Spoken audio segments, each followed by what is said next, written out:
നിലമ്പൂർ വാണിയമ്പുഴ ഉന്നതിയിൽ കാട്ടാന ആക്രമണം. ആദിവാസി യുവാവ് മരിച്ചു.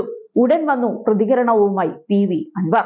അൻവറിന്റെ വാക്കുകൾ ഇങ്ങനെയായിരുന്നു: കാട്ടാന ആക്രമണത്തിൽ വീണ്ടും നിലമ്പൂരിൽ ഒരാൾ കൂടി കൊല്ലപ്പെട്ടിരിക്കുകയാണ്. വാണിയമ്പുഴയിലെ ആദിവാസി യുവാവ് ഭില്ലിയാണ് കൊല്ലപ്പെട്ടത്. വനവകുപ്പിന്റെയും സർക്കാരിന്റെയും അനാസ്ഥയും തണുപ്പൻ സമീപനവും ചർച്ച ചെയ്യേണ്ടത് തന്നെയാണ്. പക്ഷേ അതിനെല്ലാം മുൻപ് പറഞ്ഞു പോകേണ്ട മറ്റൊന്നുണ്ട്. വിരുന്നു വന്നവർ നാളെ മടങ്ങും, സ്വയം പ്രതിരോധത്തിനായി പോരാടുക എന്ന നമ്മുടെ തിരഞ്ഞെടുപ്പ് മുദ്രാവാക്യം അനർത്ഥമായിരിക്കുകയാണ്. വഴിക്കടവിൽ അനന്തുവിന്റെ മൃതദേഹത്തിനരികിൽ എത്തിയ വിരുന്നുകാരെല്ലാം എവിടെ? നിഷ്കളങ്കരായ ഒരു ജനതയുടെ ദൗർബല്യങ്ങളെ മുതലെടുത്ത ശേഷം 2026 അധികാര സ്ഥാനങ്ങൾ പങ്കിട്ടെടുക്കുന്ന തിരക്കിലാണ് അവരെല്ലാം. രാത്രിയിലും പോലീസ് സ്റ്റേഷനു മുന്നിൽ അരങ്ങേറിയ അന്തർനാടകങ്ങൾ കേരളം മുഴുവൻ കണ്ടതാണ്. വനവും വന്യജീവി ആക്രമണങ്ങളും എല്ലാം അവർക്ക് അവരുടെ വിജയത്തിനുള്ള ഉപാധികൾ മാത്രമായിരുന്നു. അതിനപ്പുറം ആത്മാർത്ഥത ഈ വിഷയത്തിൽ നിലമ്പൂരിലേക്ക് വിരുന്നു വന്നു മടങ്ങിയവർക്കുണ്ടെന്ന് എനിക്ക് തോന്നുന്നില്ല. എന്തായാലും എനിക്ക് അങ്ങനെയല്ല. വനം വന്യജീവി വിഷയങ്ങളും വന്യജീവി ആക്രമണങ്ങളും മലയോര ജനതയെ ഒന്നാകെ ബാധിക്കുന്ന വിഷയമാണ്. വിരുന്നുകാർ മടങ്ങട്ടെ, നമ്മൾ നാട്ടുകാർ ഒന്നിച്ചു നിൽക്കേണ്ട സമയമാണിത്. വന്യമൃഗ ആക്രമണങ്ങളിൽ കൊല്ലപ്പെടുന്നവരിൽ ഭൂരിപക്ഷവും ആദിവാസി പിന്നോക്ക വിഭാഗങ്ങളിൽപ്പെട്ടവരാണെന്ന എന്റെ വാദം ശരിവെക്കുന്ന സംഭവമാണിതെന്നാണ് നേതാവ് പ്രതികരിച്ചുകൊണ്ട് പറഞ്ഞത്. അതേസമയം നിലമ്പൂർ ഉപതിരഞ്ഞെടുപ്പിൽ കരുത്തുകാട്ടിയ നേതാവാണ് മുൻ MLA-യും സ്വതന്ത്ര സ്ഥാനാർത്ഥിയുമായ PV അൻവർ. ഏകദേശം 14% വോട്ടുകൾ നേടാൻ അൻവറിന് സാധിച്ചു.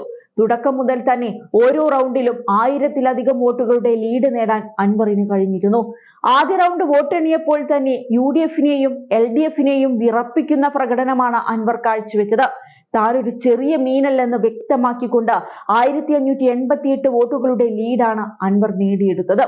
ഈ ഘട്ടത്തിൽ ആര്യാടൻ ഷൗക്കത്തിന് 3614 വോട്ടും LDF സ്ഥാനാർത്ഥി M സ്വരാജിന് 3195 വോട്ടുകളുമായിരുന്നു ലഭിച്ചത്. രണ്ടാം റൗണ്ടിലേക്ക് കടന്നപ്പോൾ 1278 വോട്ടുകൾ നേടാൻ അൻവറിന് കഴിഞ്ഞു. മൂന്നാം റൗണ്ടിൽ 1259 വോട്ടുകളാണ് അൻവറിന് ലഭിച്ചത്. ഇത്തരത്തിൽ ഓരോ ഘട്ടത്തിലും ഇരു മുന്നണികളുടെയും കണക്കുകൂട്ടൽ തെറ്റിച്ചുകൊണ്ട് മികച്ച പ്രകടനം നടത്താൻ അൻവറിന് സാധിച്ചു. അൻവർ LDF-ന്റെ വോട്ടുകളിൽ വിള്ളൽ വീഴ്ത്തുമെന്നായിരുന്നു UDF കേന്ദ്രങ്ങളുടെ വാദം. എന്നാൽ ആദ്യ റൗണ്ട് മുതൽ തന്നെ അൻവർ ക്ഷീണം വരുത്തിയത് UDF-നാണെന്നാണ് കണക്കുകൾ പറയുന്നത്.